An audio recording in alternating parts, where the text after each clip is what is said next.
Have you ever wondered why God restores some people in extraordinary ways, while others seem to wait for years? Why did Job receive double for everything he lost? Why did Peter become one of the boldest leaders in history after denying Jesus 3 times? Why did Samson regain his strength after his greatest failure? Were these just isolated miracles? Or is there a pattern hidden throughout Scripture that reveals how God brings restoration? The answer might surprise you, because the Bible teaches that restoration is real, but it rarely happens the way we expect. Most people think restoration means getting back what they lost, but God often has a much bigger goal. He isn't just interested in restoring your circumstances. He's interested in restoring you. And until we understand that truth, we'll keep asking the wrong questions. Instead of asking, God, when will you restore my life? Maybe we should ask, Lord, what are you trying to restore inside me first? Because throughout Scripture, God always works from the inside out. Before he restores the blessing, he restores the heart. Think about Job. When everything was taken from him, he lost far more than money. He lost his children, his health, his reputation. Even the people around him questioned his integrity. From the outside, it looked like God had abandoned him. But behind the scenes, God was accomplishing something no one could see. Job's greatest restoration wasn't his wealth. It was his deeper understanding of God. By the end of the book, Job says, "My ears had heard of you, but now my eyes have seen you." That statement changes everything. Because sometimes God allows us to lose what we depend on so we can discover that he is enough. Many of us ask God to remove the storm. Sometimes God uses the storm to reveal himself. And once we truly know him, everything else begins to change. But here's something most people overlook. Job wasn't restored immediately after his suffering. He wasn't restored because enough time had passed. Scripture says, the Lord restored Job's fortunes when he prayed for his friends. Those friends had accused him, misjudged him, added pain to an already broken heart. Yet God asked Job to pray for them. Why? Because bitterness can quietly block what God wants to do in our lives. Forgiveness doesn't earn restoration, but forgiveness prepares the heart to receive it. You can't hold on to revenge with one hand and expect to receive God's healing with the other. Maybe the person who hurt you doesn't deserve forgiveness. The truth is, none of us deserved God's forgiveness either. Yet Christ forgave us while we were still sinners. That is the pattern of grace. Now think about Peter. Few failures in Scripture are as painful as Peter's denial. He promised he would never leave Jesus. Yet before sunrise, he denied even knowing him.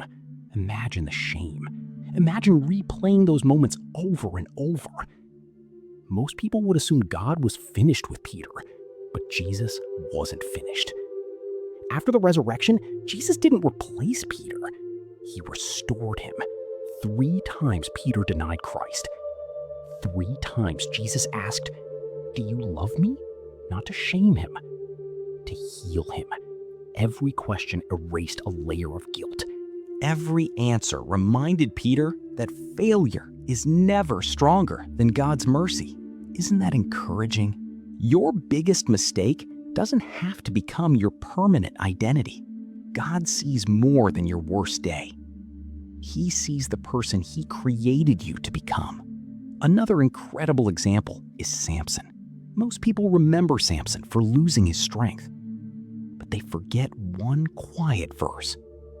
While Samson sat blind in prison, the Bible simply says, his hair began to grow again. No one celebrated. No one noticed. His enemies thought the story was over. But restoration had already begun. Sometimes God is doing his greatest work when no one else can see it. Just because nothing looks different today doesn't mean nothing is happening. Seeds grow underground before anyone sees the harvest.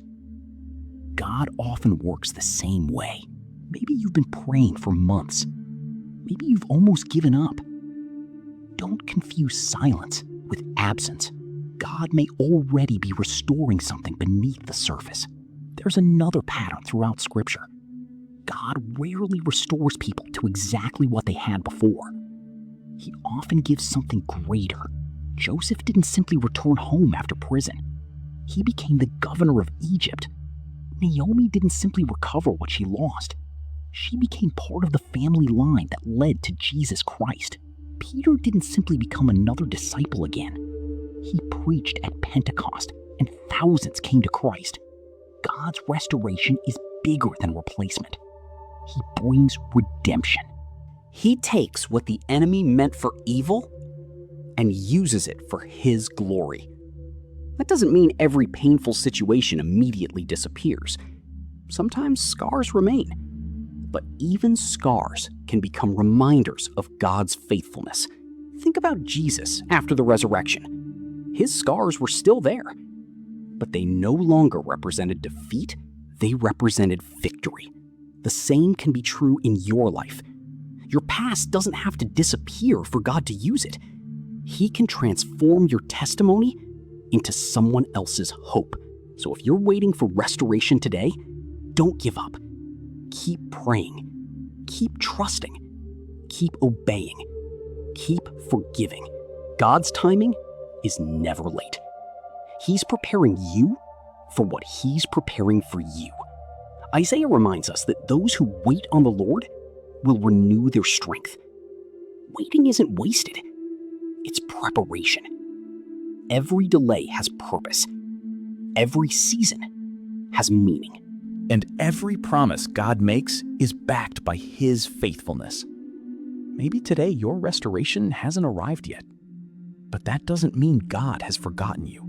If He restored Job, if He restored Peter, if He restored Samson, if He restored Joseph, He is still the same God today. And the story He started in your life, He is faithful to finish. So don't judge your future by your present circumstances. Judge your future by the character of the God you serve. Because our God is still restoring broken lives, still healing wounded hearts, still opening impossible doors, still turning mourning into joy. And He's not finished yet. If this message encouraged you today, write this in the comments. God is still restoring my life. Share this message with someone who needs hope. And if you want more Bible-based messages that strengthen your faith and help you grow closer to Christ, subscribe and join our community. Remember this, God never abandons what He begins. He always finishes His work, and His restoration is always worth the wait. God bless you, and I'll see you in the next video.